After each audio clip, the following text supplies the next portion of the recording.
I bet it. Yes. Audio's good now, so we can start? Okay, thank you.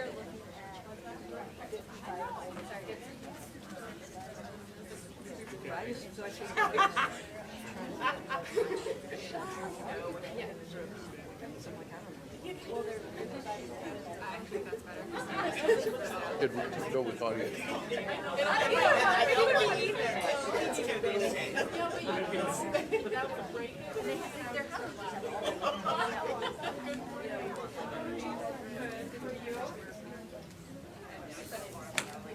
I mean, fine. Bob.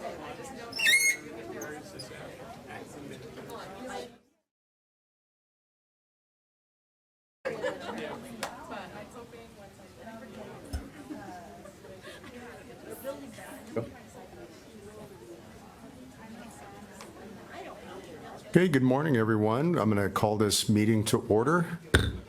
So the January meeting of the El Paso County Public Health Board of Health has been called to order. I'm going to do a member roll call.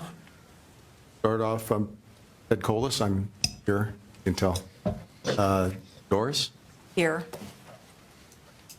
Dr. Turbush? Here. Commissioner Cammie Bremer, I think she's online. Called in. Okay. Commissioner Gonzalez? Here. Councilmember Donaldson? Here. Dr. Vu? I'm here. And General Briggs, I don't know if he's been able to get online or not. I'm here. Oh, he is. Oh, congratulations. Thank you. All the way from London. We appreciate you taking the time out of your time away. Well, we're going to look for an approval of the agenda. I need a motion and a second. You had an opportunity to look at that? I'd like to move approval of the agenda. Good. Okay, all in favor? Aye. Aye. Okay, sounds like that passed unanimously. Board of Health comments. And I'm going to jump in with these Board of Health comments to start off and take the privilege of going first. To my right is a gentleman who has served as the Board of Health president for several years. Leaves very large shoes for me to fill, and it's not because of the size of his feet, but just because of the amount and quality of work that he's done in this position. I would like to thank Dr. Turbush publicly for all of the work that he's done. He's been the Board of Health president. I think we just spoke for about 4 years. He managed the Board of Health through a very trying time of COVID-19, as well as other things. Numerous resolutions were passed under the leadership of Dr. Turbush. Things that are important to the public health community and things that are very important to our local staff here. Dr. Turbush never missed an opportunity to compliment the staff and how hard they worked here in Colorado Springs and El Paso County to work for the welfare of our community countywide, and that's very much appreciated. He worked very strongly with our public health director, Susan Wieland, who, by the way, for all of you attending, Susan is also attending remotely, and I know that she'll probably have some words to say about Dr. Turbush as well. But he's been very gracious in helping me as a new board member and now into this position. And I'm just very grateful for all that you've done, sir, for the way that you've served the community and the way that you keep the health of this community in that top of mind awareness for yourself and for the rest of us. So thank you, Dr. Turbush. And I'm going to open it up to any other board members that might have something to add. Well, I'd like to say that one of the important points that Dr. Turbush has always iterated with me is he would always ask the question, what's the worst thing that could happen? And that was kind of a filter that he could use. And so I'll always remember that. And I use that now in my work with the foundation that I work with. And really appreciate all that he's done for the health of our community as our Board of Health leader for all those years. And then I have another Board of Health comment and want to just congratulate Commissioner Bremer on being elected chair of the county commissioners and wish her well in that new leadership role.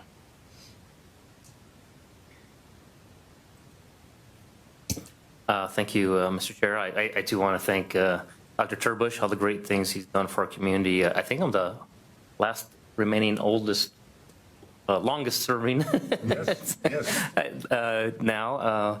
But so 6 years now, getting to work together and seeing all the work. And I really appreciate our conversations as related, especially to the military and times and all the great knowledge you've learned in the medical field through that as well. So thank you again for all the dedicated hard work and service throughout the years and on the board. Any other Board of Health comments? I'd like to jump in here. This is Commissioner Bremer.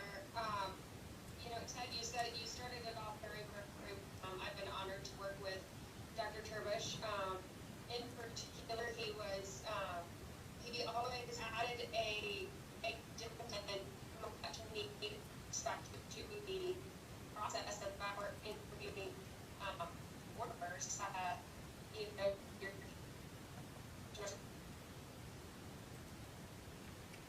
Yep, we lost you.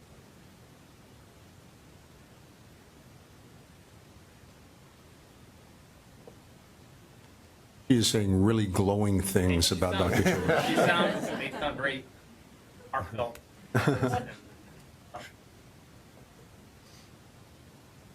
Okay, thanks. Susan, can we hear you?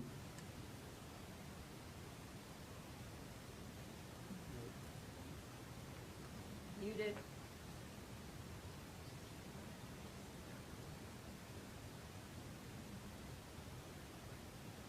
I know we were having audio difficulties earlier. It might still be carrying on now. While they're working on that, do we have any other comments from Board of Health members that are present?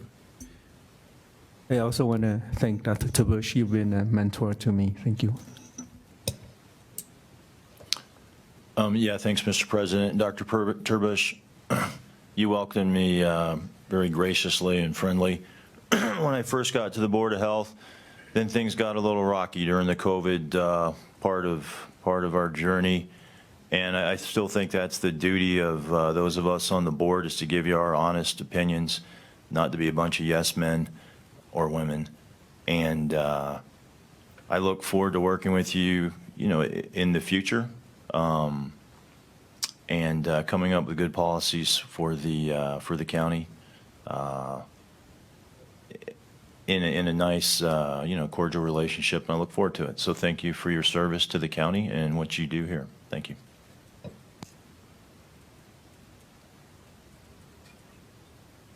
Okay, it still looks like the those who are online, I see a picture of Cammie that's frozen. So one thing that we're going to do, and Dr. Turbush, do you have anything you'd like to add? I'll be real quick. I think, of course, the quote was, before we go out the door, how can we mess this up? Yeah. but it translates exactly to what you said.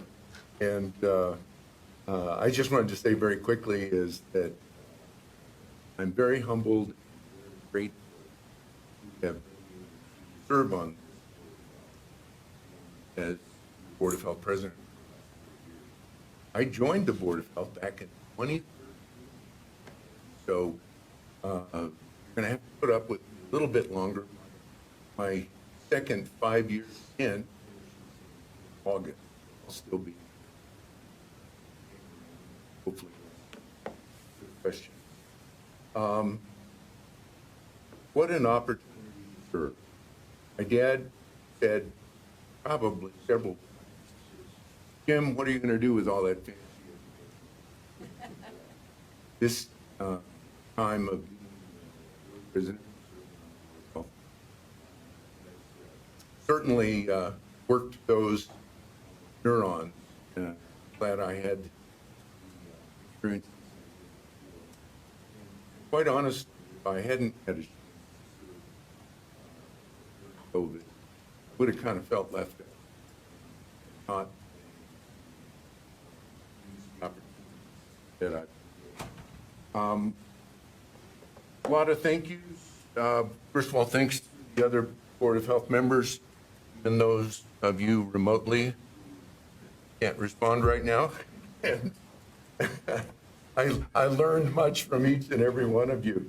And going out, a little bit outside the lines, well, not very. I wanted to especially thank Nikki Timmons and Lori Go, and before you, Diana May.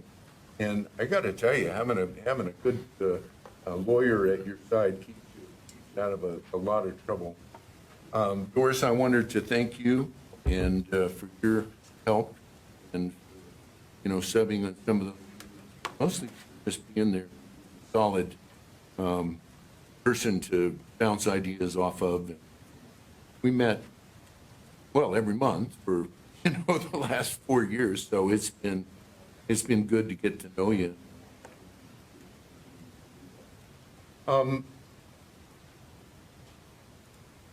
Thank you, Deputy Director Deanne Ryberg. You don't get enough, screen time. You're back there working quietly and hard and all that, but believe me, I know what you do or have a pretty good idea. And you're stellar. You're a rock star. And your whole team that you direct are rock stars.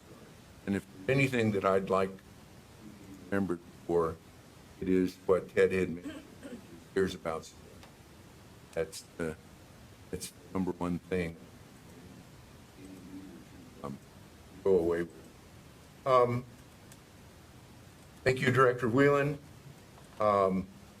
We've gotten to know each other via email and video call and meetings in your office probably far too much. And I think that during COVID, there was something just about every day, email or phone call or something that was going on. But Director Whelan, I'll call you Susan. Your leadership is outstanding. I've said it before, I'll say it again. All the different, right person, right time. Greatest public health emergency of our lives. And I think that's about it. That's a good place to fit. So thank you. Well, you're very welcome. And we do have a certificate of appreciation. Following certificate is given to Dr. James Turbush on behalf of El Paso County Board of Health and El Paso County Public Health staff for serving as president of the Board of Health from January 21 through December 22. So just the most recent last year. But really, we're thanking you for all 4 years of your service as the president of the Board of Health. And is this something, Michelle, you want to do a photo? Yes, please. Okay. All right. All right, so if we could have everyone on the backdrop.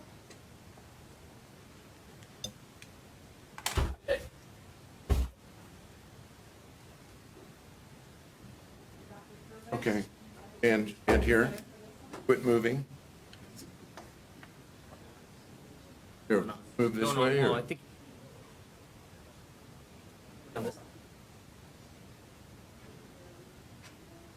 Feel more balanced. More?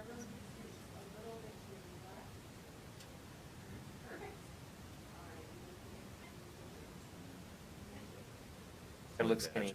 Gotta make us look. Yeah. Make him look skinny. Sure. Try.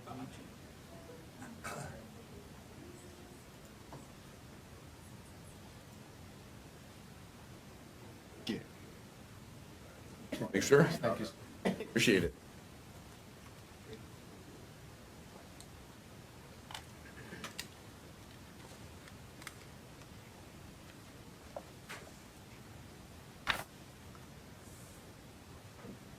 Okay, the next thing on our agenda is the approval of minutes from our last meeting. You've had an opportunity to go over those.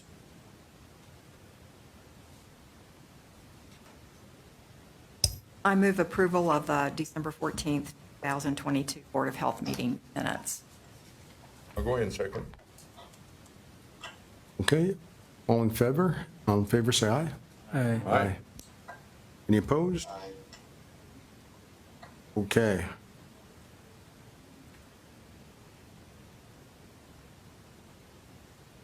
Oh, just got a note that City Councilman Tom Strand walked into the room. Want to recognize Mr. Strand. Thank you for being here. Thank you, Chief. Okay, the next item on our agenda is public comment for items that aren't on the schedule. Do you have anyone that has come in? Oh, and haven't been made aware of anybody. Well, thank you very much. Anybody online? And I have not been made aware of anybody online that wanted to make any comments. And Mr. President, I did, if I take 10 seconds, I forgot Sure. one thing. I did want to highlight that today was also the kickoff strategic plan meeting for the Regional Opioid Council meeting. I believe it begins at noon in, I believe in this facility here today. Okay, thank you.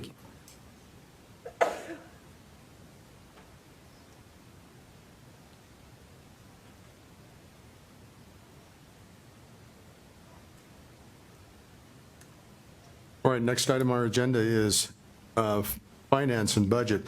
Now, normally, we have a presentation from the finance staff on the previous month, but the previous month being December takes a little bit more time to get together, so that we have to do the entire year.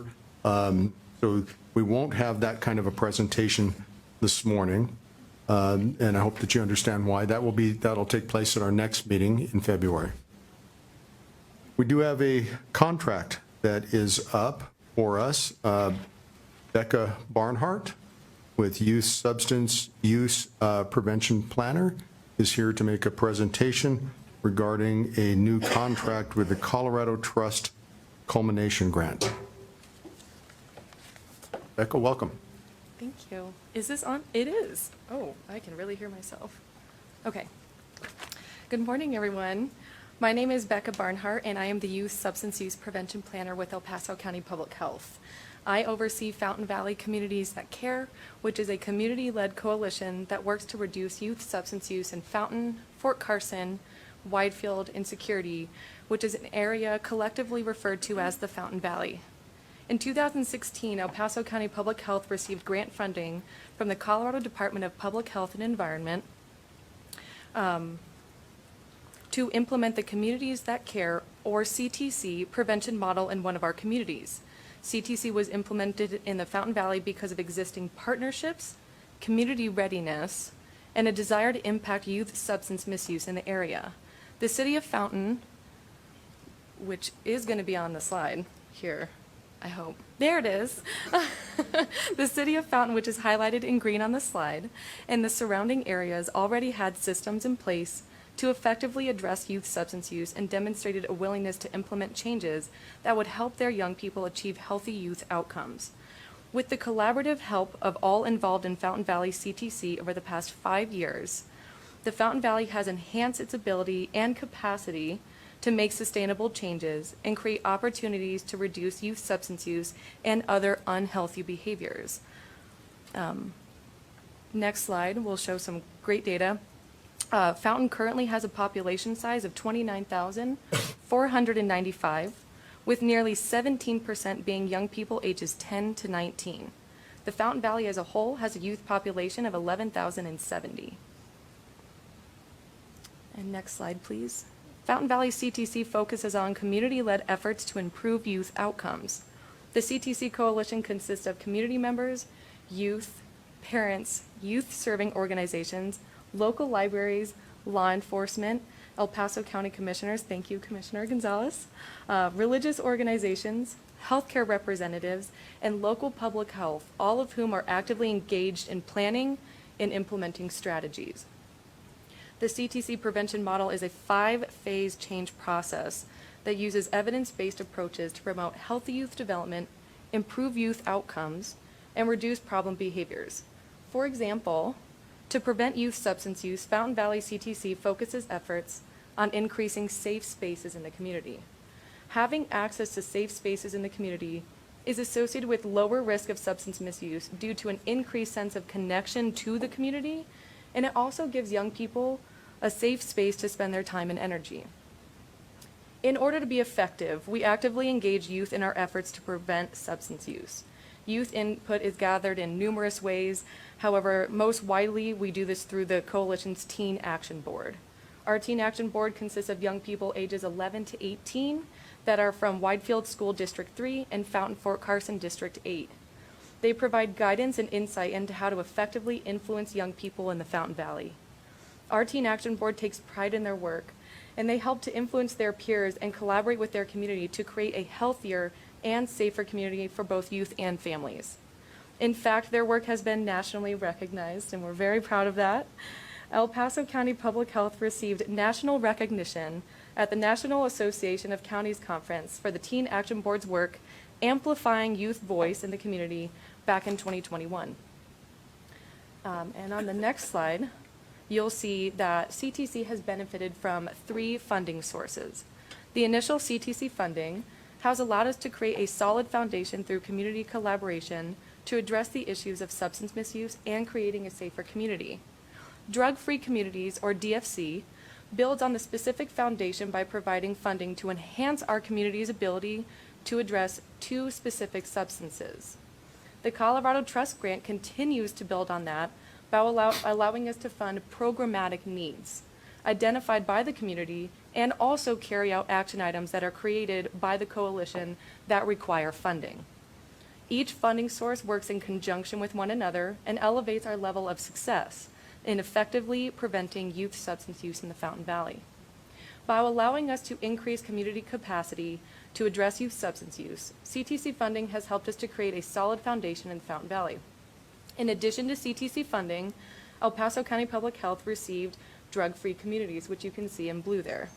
DFC funding through the Centers for Disease Control and Prevention in 2021. This funding allows the community to expand on efforts that address youth substance use.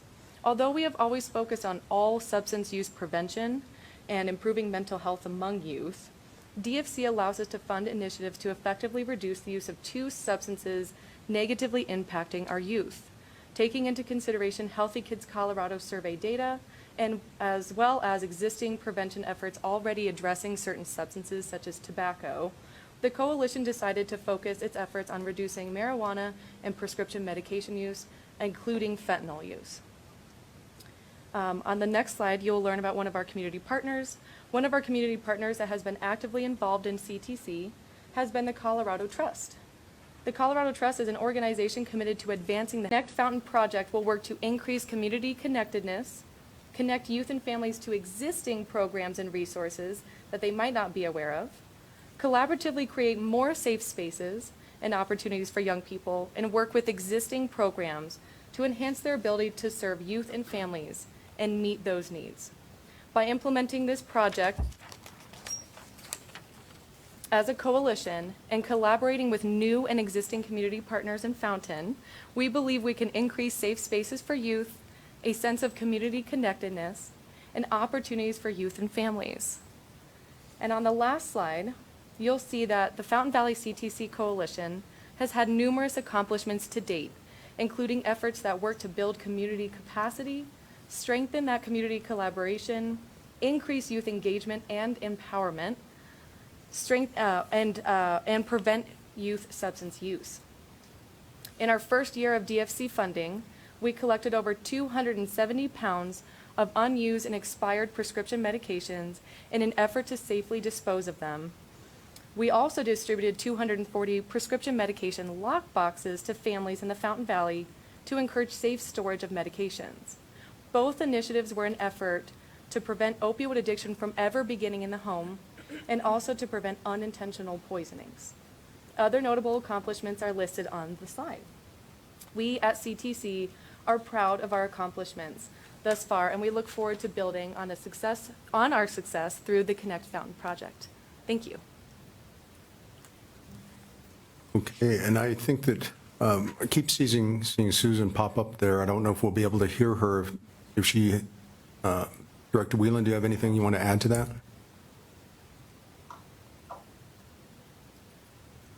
I don't. Can you hear me? We can this time, yeah. Oh,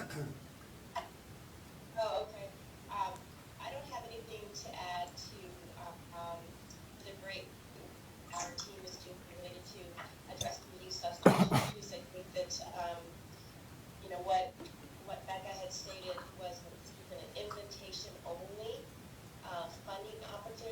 which I think speaks to the work and the relationships that we have in the south part of the area of the county. So I think that's noteworthy. And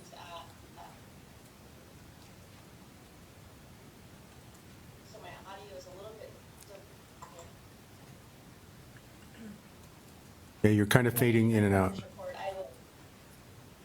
Okay. When I do my director's report, then I will pick back up if it's okay to say a few words about Dr. Tirbush's leadership service as the president of the board, if that works with Mr. Colas. Yeah, that'd be fine. Okay, so we have a resolution to approve funding that is coming from the Colorado Trust Culmination Grant. And Nico?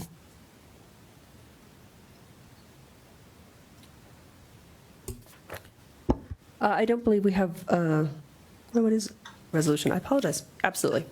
Resolution number 2023 blank.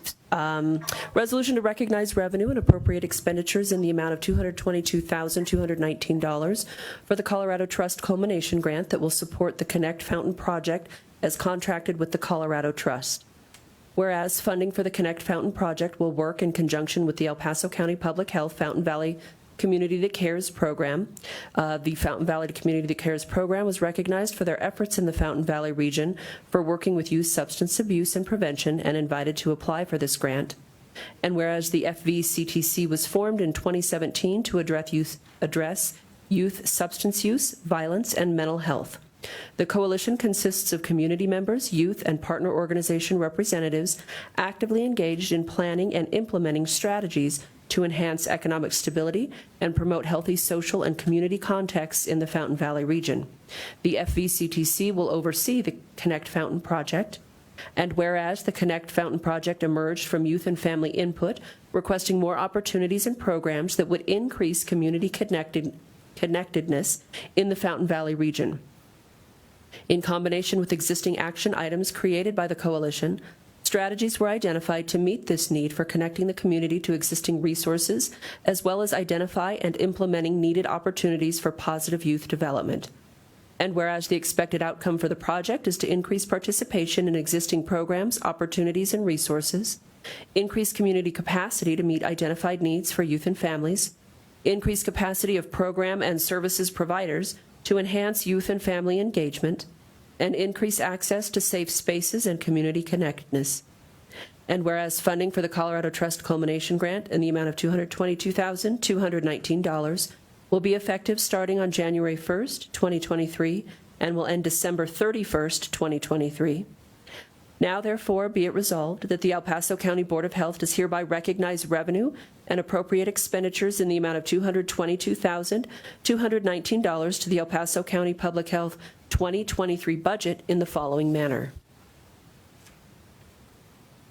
The revenue will be $222,219 from the Colorado Trust Grant, and the appropriated expenditures will be $47,644 in personnel expenses and $174,575 in program expenses. Done this 25th day of January 2023 at Colorado Springs, Colorado. Thank you very much. We need a motion. I'll move to approve, and then I'd just like to add a comment there as well. I've got to work with them for many, many years now. The program down is in the south side. They've done previous great work in helping youth fighting tobacco use and youth down there.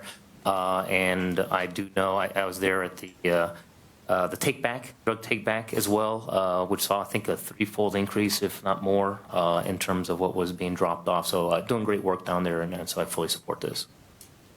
Great. Do we have a second? Thank you, Doris. And any other comments from the board? Can I have, Becca, can I have a question for you? I'm sorry, I may not have understood, but can you explain what the safe spaces are, please?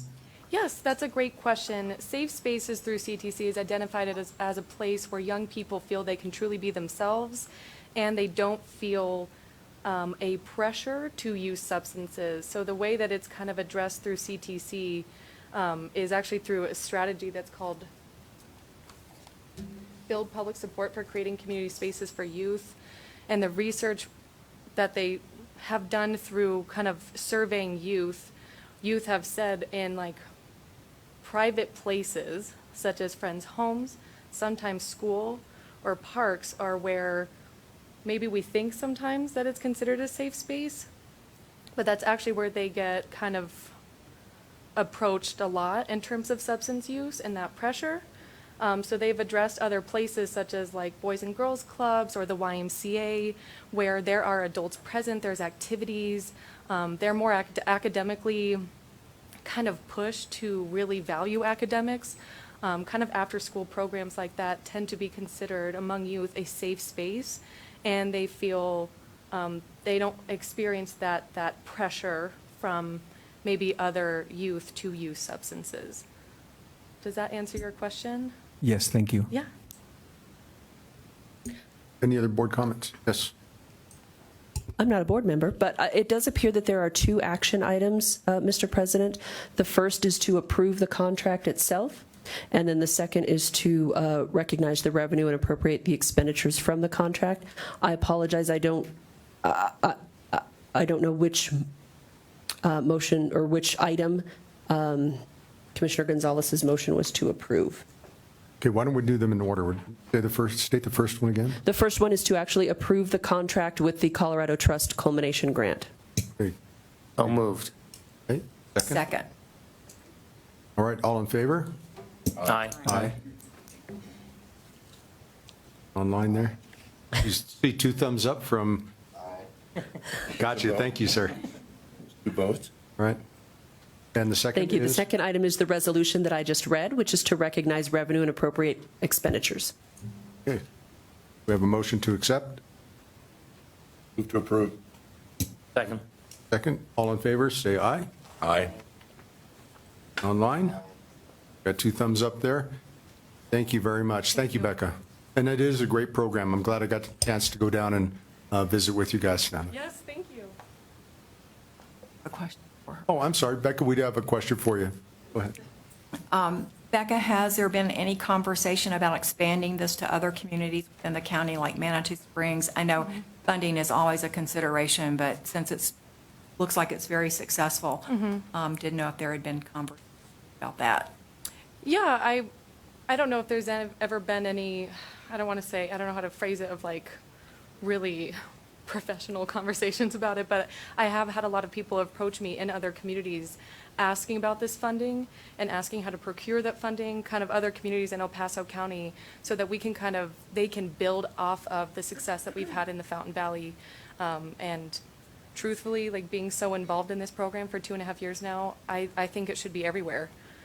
This is upstream prevention, and you get numerous sectors involved in upstream prevention efforts. To me, you are more than likely going to be successful in your efforts.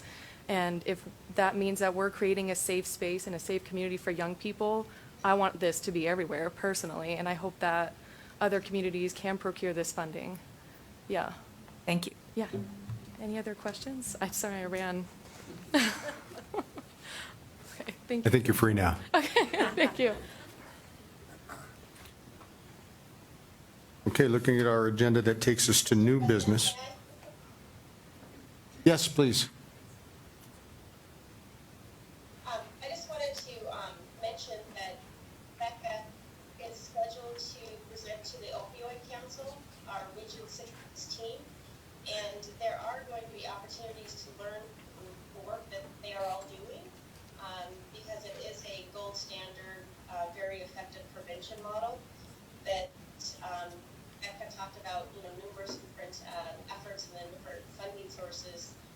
But our hope is that more people will learn about prevention, and that's where we'll get more support in the community for focusing on prevention. And treatment is very important as well.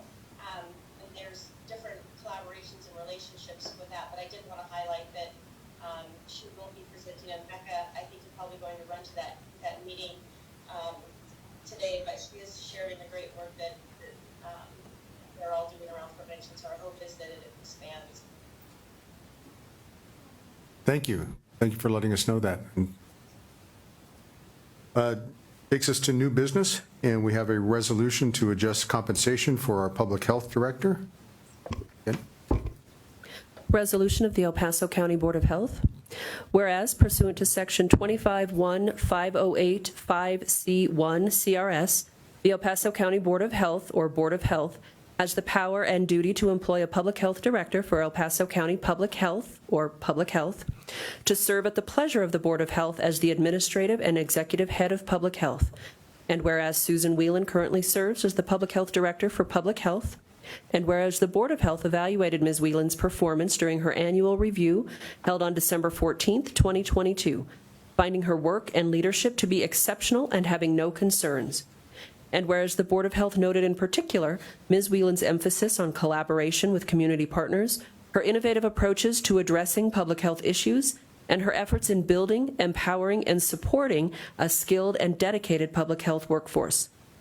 And whereas the Board of Health also reviewed the salaries of other members of county leadership and of other public health directors in Colorado, and whereas, in consideration of the above, the Board of Health wishes to increase the annual salary of Susan Whelan, Public Health Director, by 2% as a pay for performance increase in recognition of her exemplary performance, and an additional 5% cost of living increase in conformance with the across-the-board increase approved for all county employees, both effective January 8th, 2023, and resulting in an annual salary increase to $206,858.08. And whereas the Board of Health also wishes to grant Ms. Whelan a one-time performance award of $5,000 for her performance in 2022. Now, therefore, be it resolved by the El Paso County Board of Health, number 1, that compensation for the Public Health Director shall be increased annually per the provisions set forth above. Number 2, that any future salary adjustment for the Public Health Director position may be made by the Board of Health either by resolution or by direction given to staff at the sole discretion of the Board of Health. Any cost of living increase or other across-the-board increase in benefits provided to full-time public health employees as a whole will apply likewise to the Public Health Director. Moved, seconded, and adopted by the El Paso County Board of Health at its meeting held January 25th, 2023. Okay, do I have a motion to accept this resolution as read? I move to approve the resolution of the El Paso County Board of Health, our compensation of public health director, Ms. Susan Whelan. And we need a second. Second? All right, all in favor? Mr. President? Yes. Sorry, before you call the roll, it would be appropriate to ask if there are any comments on the resolution? Oh, okay. Or discussion? Are there any comments on the resolution? The online attendees? Well, I'll just say, I was not at the meeting last year, or last month, because of other commitments, but this is in line with the counties, as was mentioned, across the board raises, so it seems appropriate. Okay. Any other comments? Okay, not hearing any. All in favor, signify by saying aye. Aye. Got a thumbs up from General. And any opposed? Okay. Well, that resolution passes. And that brings us up to Director Whelan's director report. And hopefully our audio is good and we can have you take it from here, Susan. That was good, so let me know if it goes out. And I'll try to stay focused with some of the background and choppiness that I'm hearing. I wanted to pick up where the comments led off with Dr. Chervish's service for his leadership on our Board of Health as Board of Health President. I have tremendously appreciated his leadership, his mentorship, his steadfastness with supporting all staff and being an advocate for our public health staff during some of the most trying and most times.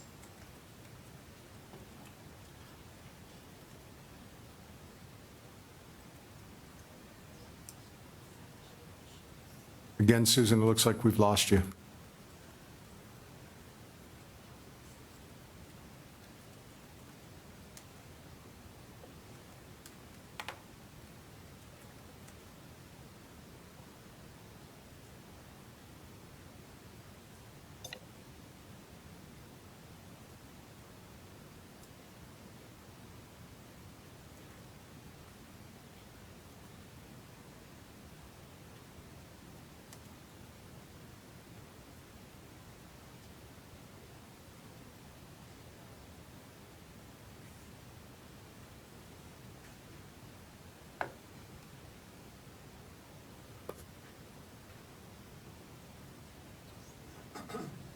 Technology is wonderful when it's working right. And when it isn't, we kind of sit here in limbo. We want to be respectful of everyone's time, and as they're working on that, I know that Susan wants to say a lot about her friend and mentor, Dr. Turbush, and hopefully we'll have the opportunity to do that. But right now, I know in her director's report, the first item that is up is a briefing by Dr. Albanese with regard to respiratory illness update. So Dr. Albanese. Okay, is this working? Great. Good morning, board members. Nice to be with you today. So let's start by taking a big breath in and a big breath out, because that's about what this update represents. So it's nice to be coming to you with some sort of a little reflective information now, because it feels like we are a bit past the hump of what we've been concerned about all winter in terms of these diseases. So next slide, please. So we'll move from COVID and RSV and flu. So the key COVID updates, we had a modest sort of winter COVID season thus far.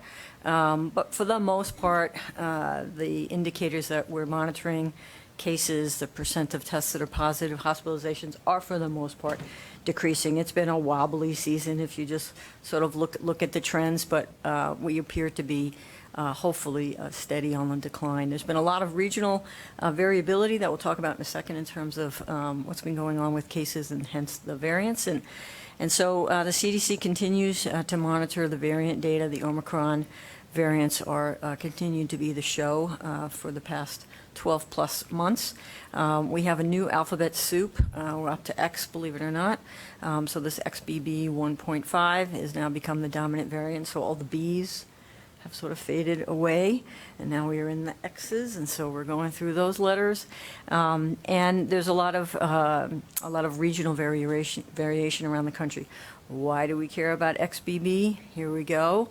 Well, in the laboratory, when we test this version of the virus against the blood of people who have had previous infection or had this vaccine or that vaccine, and you mix them together and you shake it up, what happens?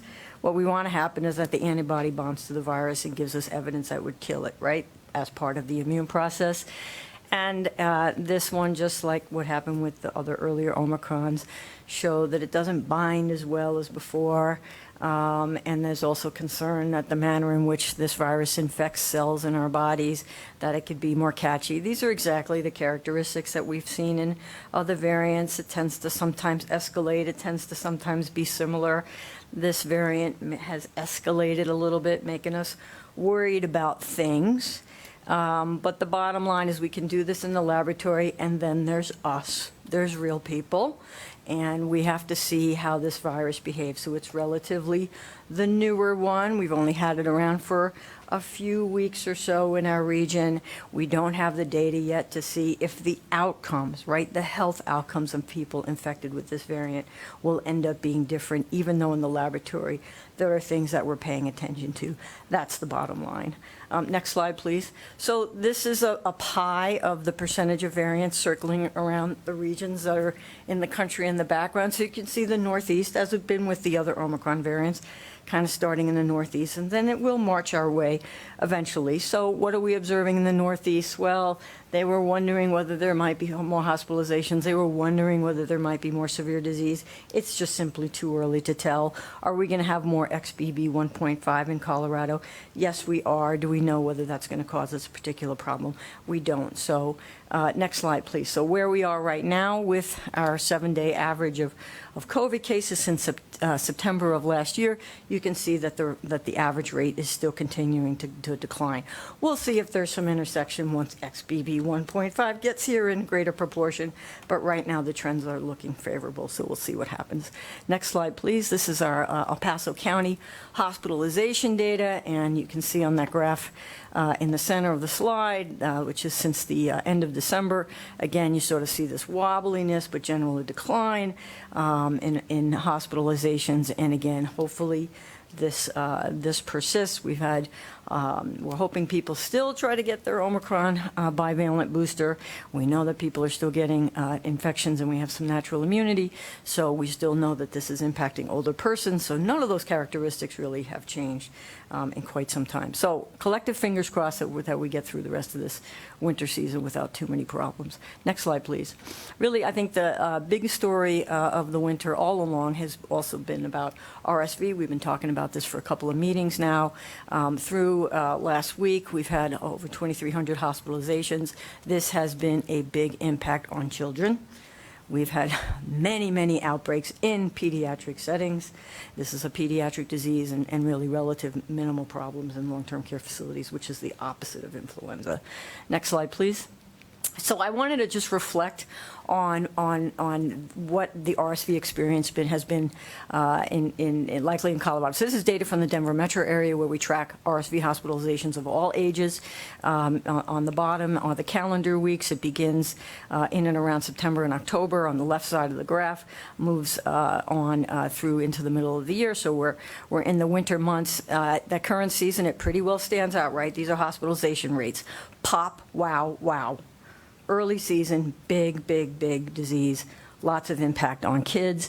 I highlighted a couple of the previous seasons in the different colors where you see the curve of the graph seems to come a little bit later in terms of the peak. That would be a normal RSV season and not nearly as much disease. That would be a normal RSV season. This was not a normal RSV season. It was a pop, wow, very early, very severe, but we are pretty confidently past the peak of that, and hopefully we'll just ride out the rest of the winter without a lot of problems.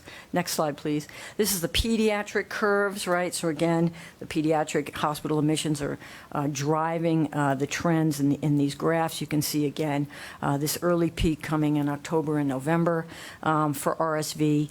And compared to the past 3 seasons, which are the other colors on the graph, you can see later peaks, much less severity. So we just had a bad RSV season, and hopefully it's in the rearview mirror at this point, and we're getting through it. Next slide, please.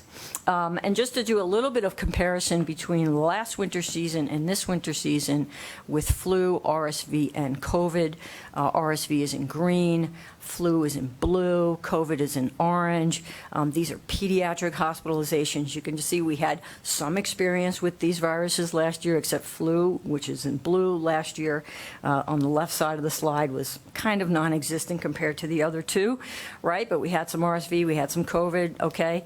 And this year, RSV just stealing the show. We still had more flu disease this year in the pediatric age group than last year. Less COVID disease in the pediatric age group, like just this flip-flopping.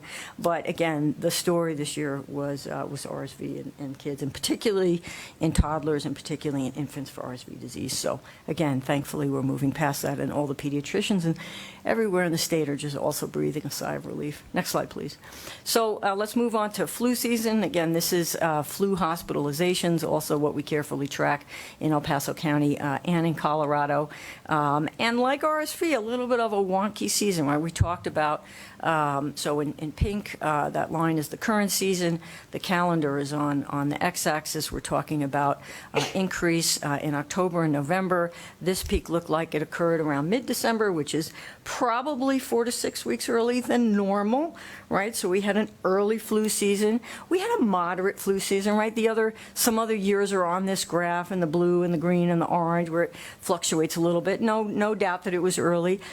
probably a pretty good punch for flu in terms of severity of the season this year based on our hospitalization rates and our percent positivity that I'll show you. So, but again, we see a very consistent decline. Sometimes we see a little bit of a blip because mostly this has been influenza A, which is one type of strain. There's also influenza B. Influenza B in Colorado typically comes as a little hump sometimes in February and March. Since we're only in January and everything came early, we're probably going to see a little flu B now, but it doesn't go crazy like flu A. So we'll see a little bump, and then hopefully by March, April, we'll be starting to come out of the season. Next slide, please. So this is our percent positivity. In percent positivity in blue is flu A. In the orange on the bottom, that's really hard to tell, is flu B. But again, if you look at the peaks there, based on percent positivity, you kind of ignore that dip. That's probably might be a reporting artifact.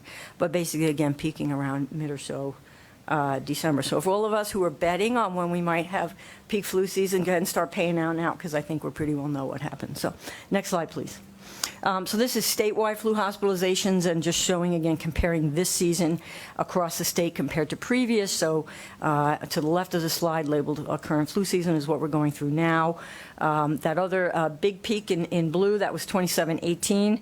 So that was a bad flu season several years ago. It peaked right around the beginning of January, a little more severe in terms of hospitalization rates than we had before. But otherwise, I think other than the earliness of this flu season, you know, we sort of call it a moderate season, and again, hopefully coming out of it. And I think that might be my last slide. Oh, one more. Okay, one more comparison to compare flu hospitalizations with COVID hospitalizations. So the reason I wanted to show you this slide, again, these are hospitalization rates. We have the dates on the bottom. So you can see where COVID was for the past 2 winter seasons, and sort of the wow of COVID hospitalization rates, like really high. And if you sort of look at those time periods and just move your eyes down the slide, the bluish colors are the flu seasons.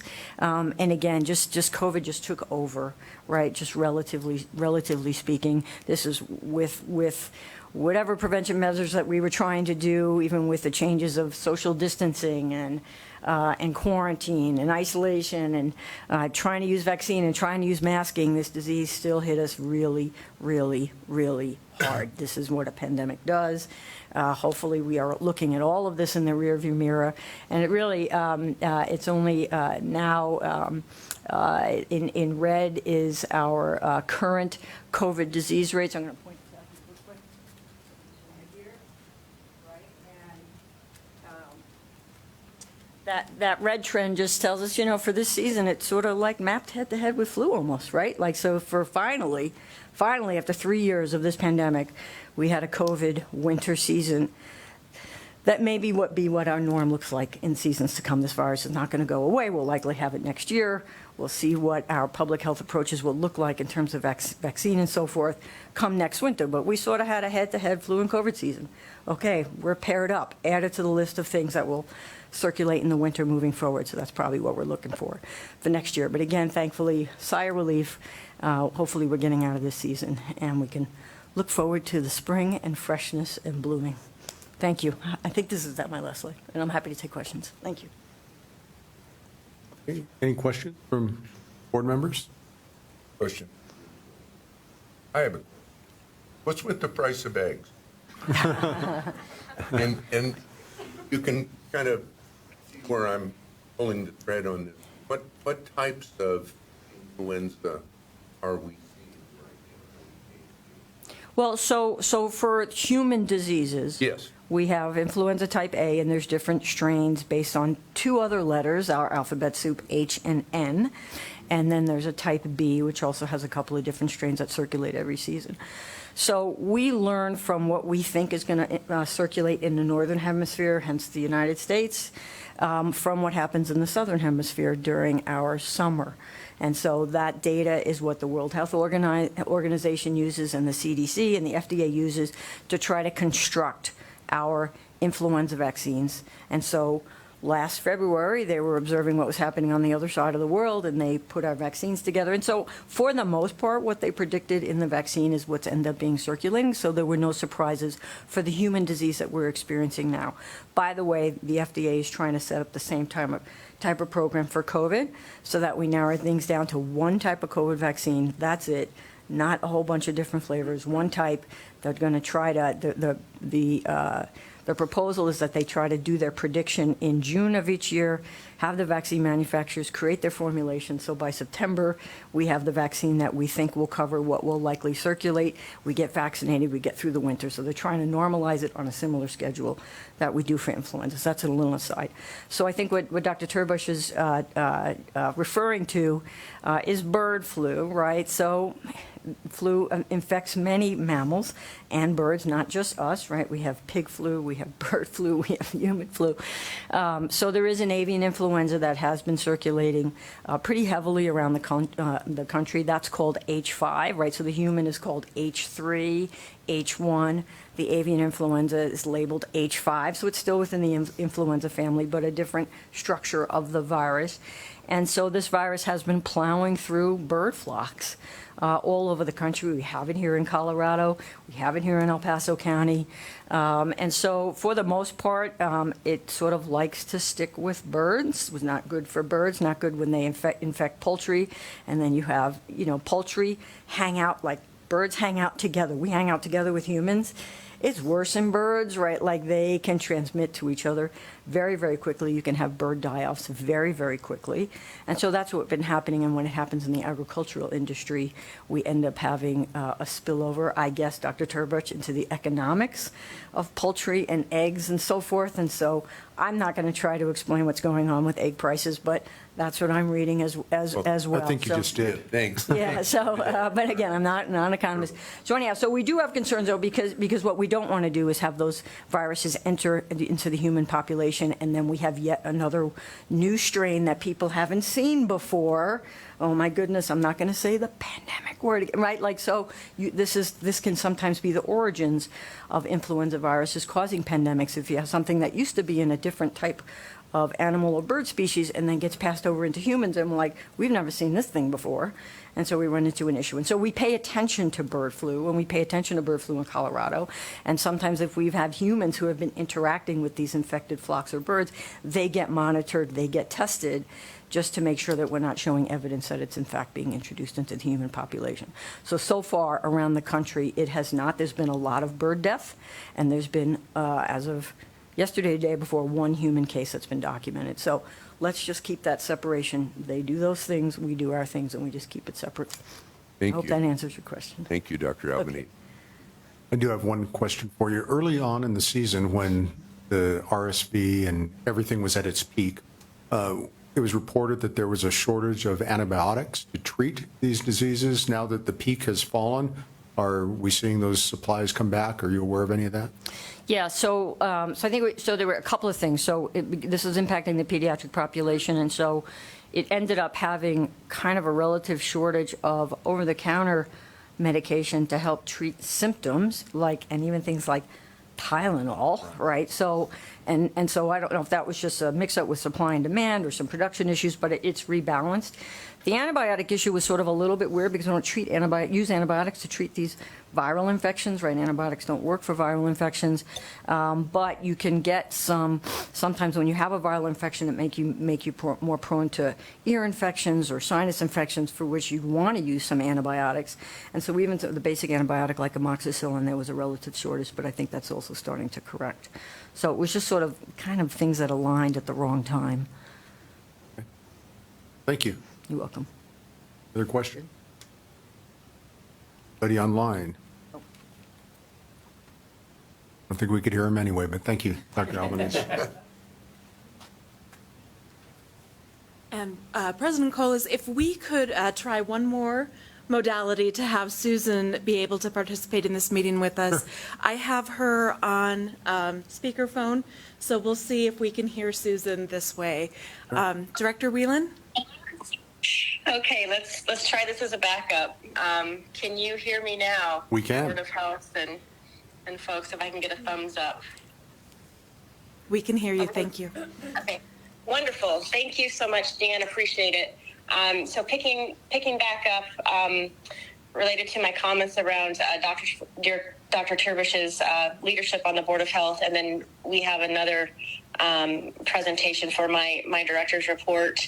I wanted to mention, in addition to all of your expertise, Dr. Terbush, I think what really shines through for our team is your compassion and your kindness.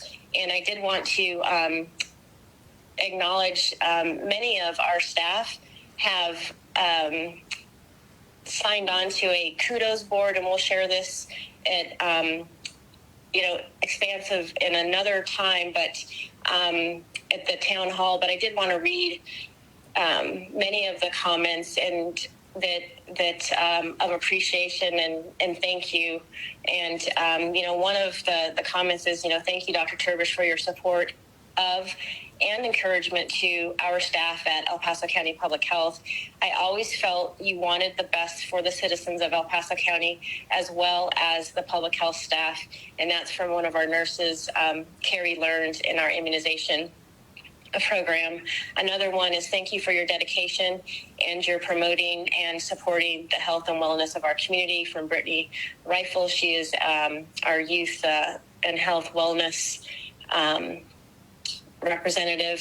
And there's so many more in here that we will share, but I did want you to know that you are highly regarded, respected, and I appreciate your honorable service, especially in these last few years, as I've been with the agency for over 20, and it has been the most trying and challenging, and we've come through it as a team. And I think that overall, I think that everyone has done a really good job. So thank you for that. And so more to come at a all staff town hall, Dr. Terbush, that we will be having in early February. And our new president of our board, Ted Colas, will be in joining us during that meeting. So look forward to that.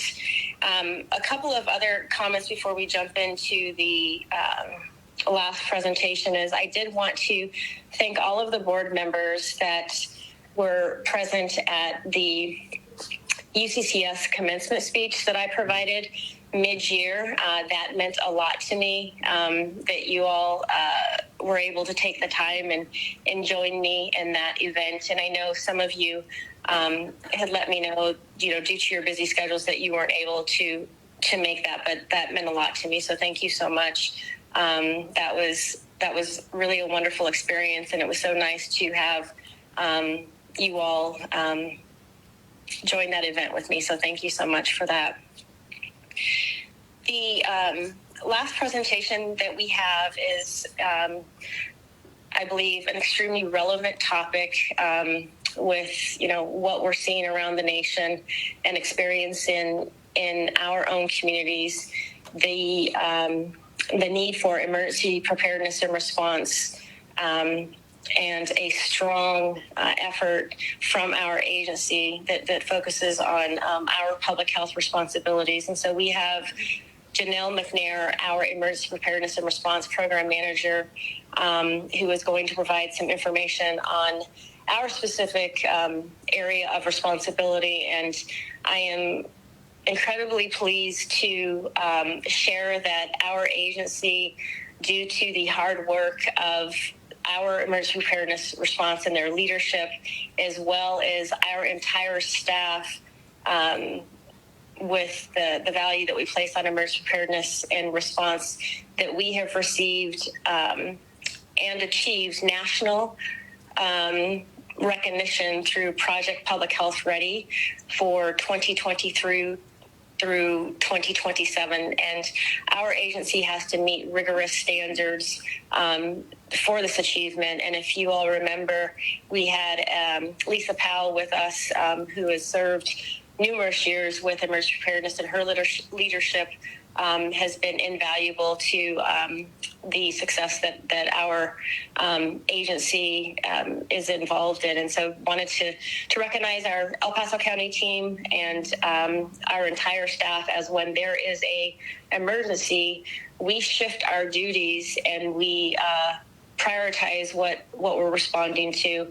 And that certainly happened in the COVID pandemic, where many of our programs had to cease their normal operations to serve in various different emergency preparedness and response roles. And so I think that this is a testament to all of our staff and all of the teamwork and work that we do with the Pikes Peak Office of Emergency Management and our numerous partners. So with this, Janelle, if you want to, you're already up there, I think, or maybe it's Deanne. I can't see.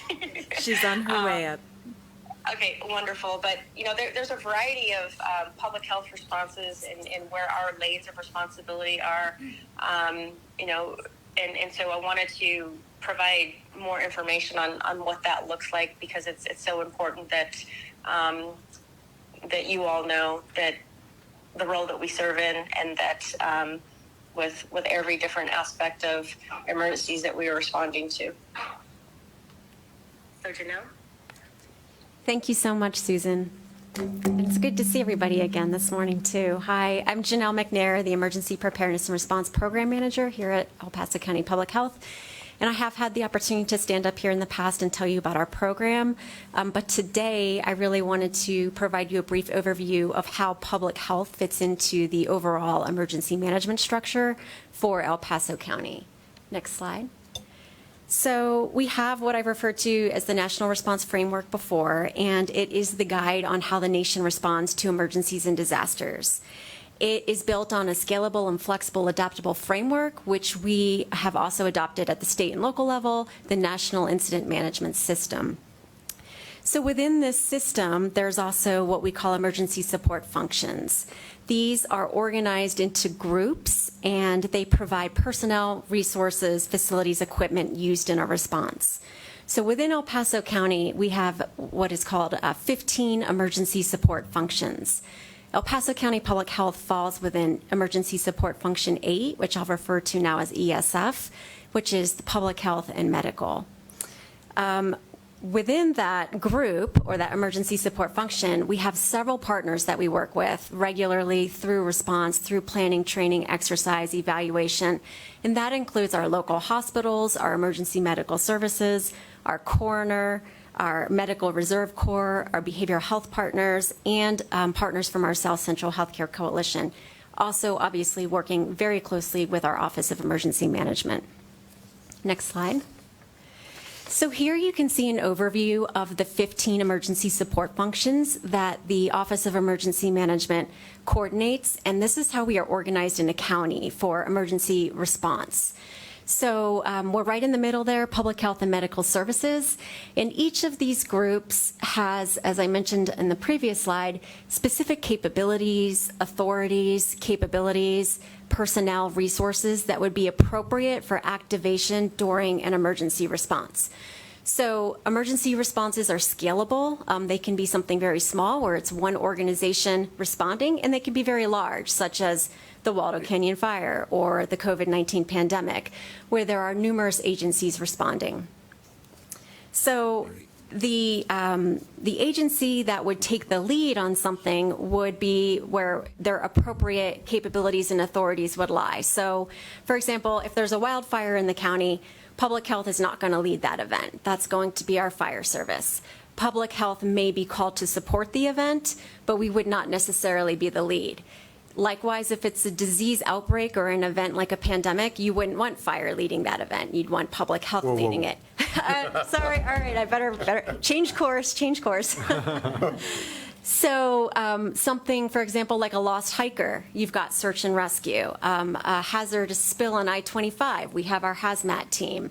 If there's a sheltering need or mass care, we have our ESF 6, which is Red Cross. So there are identified organizations and agencies that lead each of these emergency support functions. Next slide.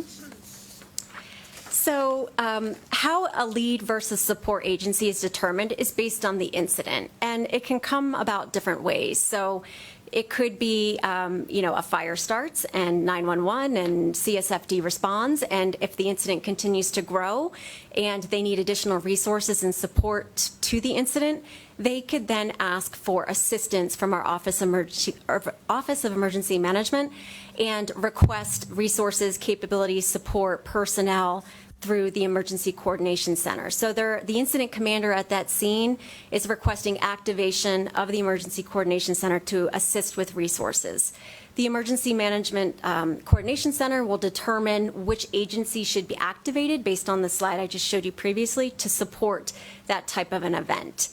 Additionally, so the support agencies are activated through Office of Emergency Management. We do not self-deploy in any event, just to maintain that appropriate organizational structure for emergency management.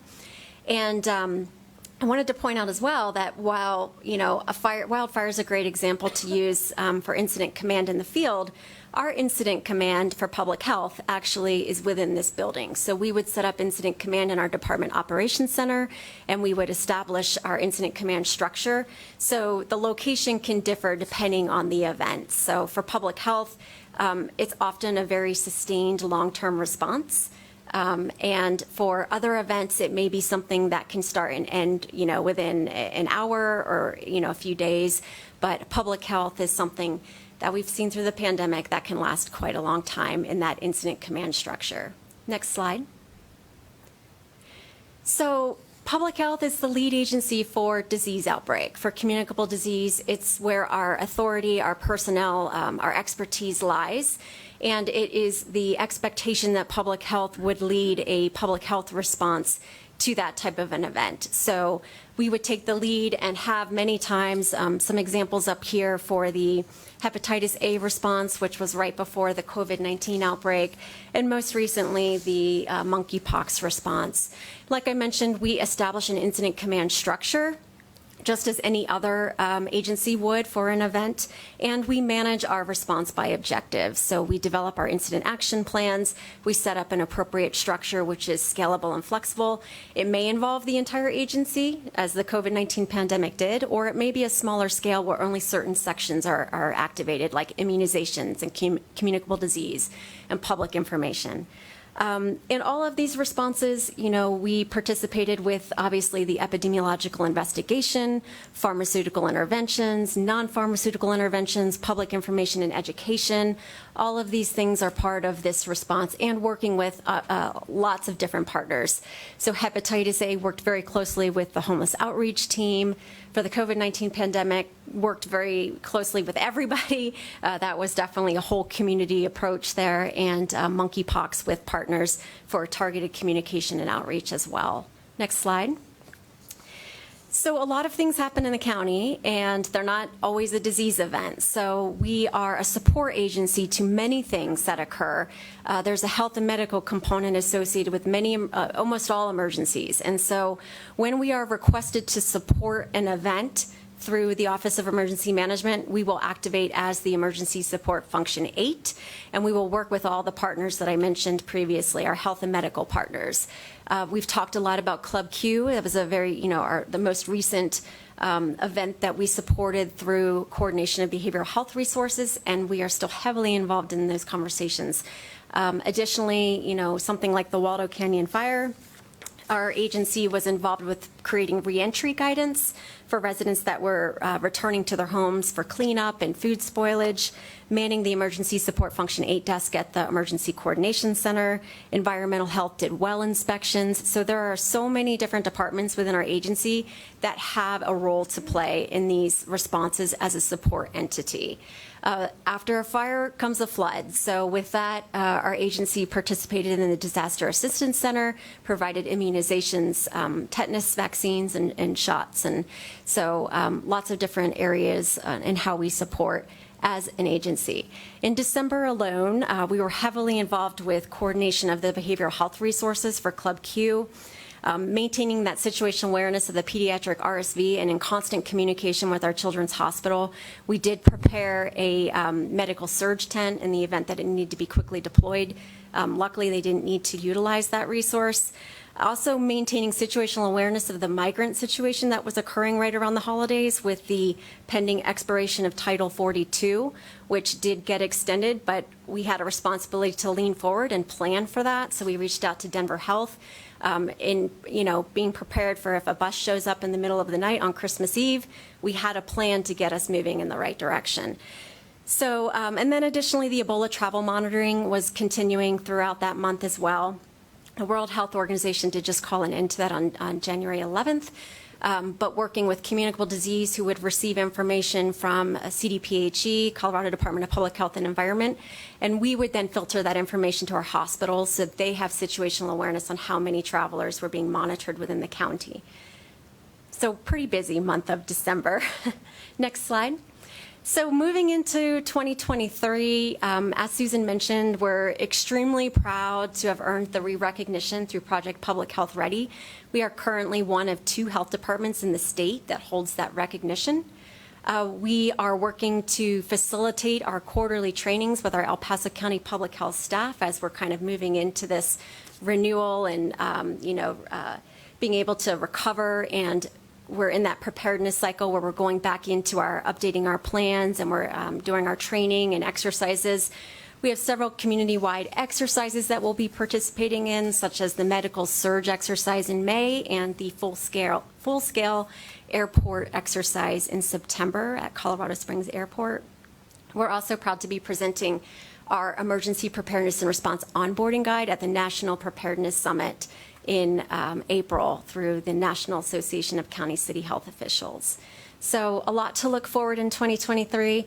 We never know what emergency is going to happen when, so having this this dedication and committed El Paso County Public Health staff for being ready to respond whenever we need to has been a top priority for the agency, and I think it, we're proud again of the recognition that demonstrates that. Our agency is very committed to training and exercising staff, and again, not sure what 2023 will bring, but we'll definitely be ready to respond if we're called upon as a lead agency or requested to support from Office of Emergency Management. Any questions?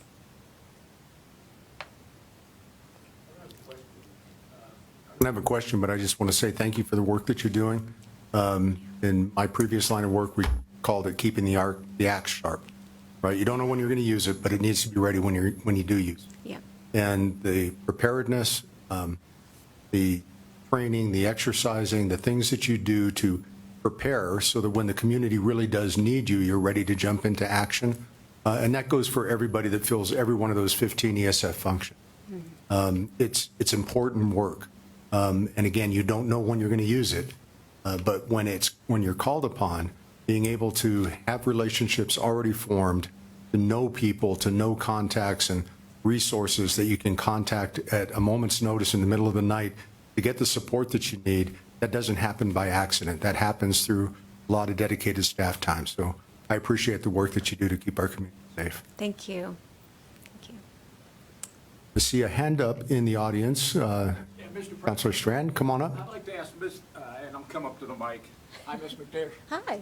I had a question, Mr. President. I'm Tom Strand, and I'm on the Board of Directors for Utilities, as is Mr. Donaldson. Monday, we had this terrible situation at the Regency Towers on 8th Street. There was a transformer that went out there. It's a senior living center, 55 and older, but a lot of the residents are much older than 55. And I'm wondering whether your group gets involved in something like that, where we've got 200 to 300 people in the middle of the night, 20 degrees outside, and how we help them. And I was wondering if you could answer that. Thank you for that question. So yes, that we were involved. We were called by Office of Emergency Management, and the request at first came for assistance with obtaining bottles of oxygen. So we did work with our team and our logistics coordinator to get 30 bottles of oxygen ready. However, we did then get a call back 30 minutes later stating that that was not needed at the moment. So we put a hold on that. However, what we were notified is that they were evacuating the building in its entirety, and there were several individuals that were COVID positive. So they had requested public health assistance in finding a location for those individuals to stay the evening. So worked with our El Paso County Public Health leadership team and our team members to discuss some options that we could pursue. And we were able to reach out to City Hope, who worked with us to get 5 rooms ready. However, when we let Office of Emergency Management know that the rooms were available, the individuals had found alternate locations. So this all did happen pretty quickly. It took us approximately 2 hours to get the location set up and ready, but by that point they had found alternate sheltering. So we definitely do get called to assist in these types of things, and this isn't the first time we were involved with that building. There was a fire there a few years back as well, and we assisted with the Red Cross shelter that was set up there and provided some wheelchairs for some of the individuals and assistance with medication retrieval. So I hope this is the last time that we're involved in that building, but again, understanding that there was a request for assistance from our Office of Emergency Management to support, and our team was ready to do whatever they could. So, thank you. Thank you. And thank you, Councilor Brand, for bringing that up, because my brothers and sisters from ESF4, the firefighters, worked pretty hard that night, carrying people down 11 stories multiple times. Really proud of the effort that they put in there to keep people safe. Yeah, the elevators won't work with any power. Without power. Without power, yeah. Thank you. And related to our emergency response efforts, certainly having a scalable and flexible response is important for our community, and knowing when to deploy resources and when to scale those back is part of what EPR helps us achieve. And we have joining us virtually, so I understand we'll be able to hear her, is our COVID response manager. And she is just going to provide us with a brief overview of our scalable community-based testing site approach and what remains in terms of availability to support testing in El Paso County. Alicia, are you able to present those slides?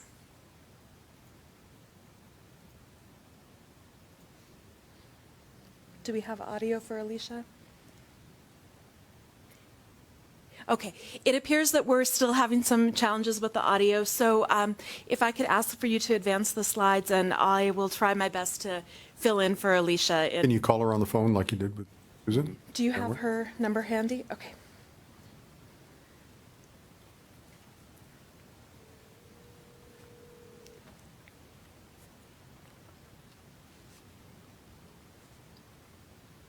Hello. Hi, Alicia, it's Vicki. Go ahead. You're live. You're in a And room with 40 present. people. Yeah. Okay, can you hear me now? We can, yes.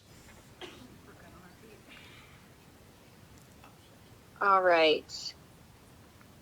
Okay, good morning. I'm Alicia Humlachek, the COVID-19 Response Manager for El Paso County Public Health.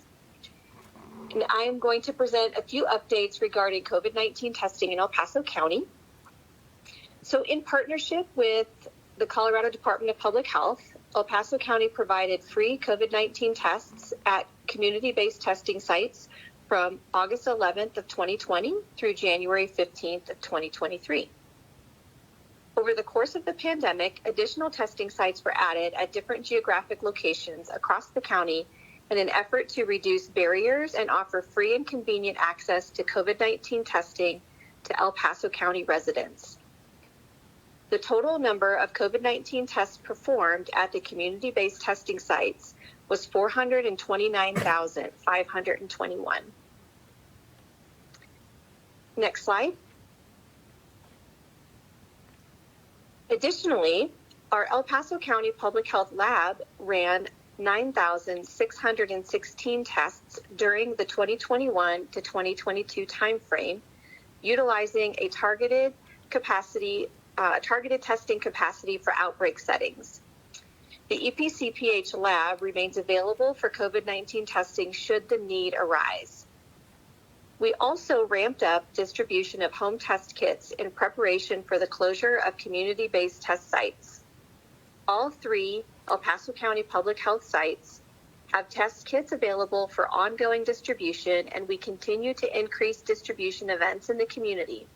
In total, 29,839 home test kits were distributed in 2022. And that concludes the testing updates. Thank you. Okay, thank you.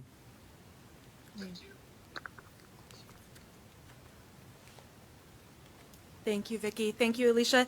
And I do still have Director Whelan with us. Director Whelan, any final comments? Those conclude my comments, unless there's any questions in addition to those already stated. Any questions from board members? Any questions? Director Whelan, thank you. It doesn't appear that we have any questions. We appreciate the updates. Thank you. Have a wonderful day. You as well. Okay, I'm getting a message from Commissioner Bremer. Oh, okay. Nothing to report, but thank you, everybody. And at this time, we've completed our agenda. I will entertain a motion to adjourn. Or we can stay. So moved. Second. All in favor? Aye. Aye. Thank you, everyone. We're dismissed.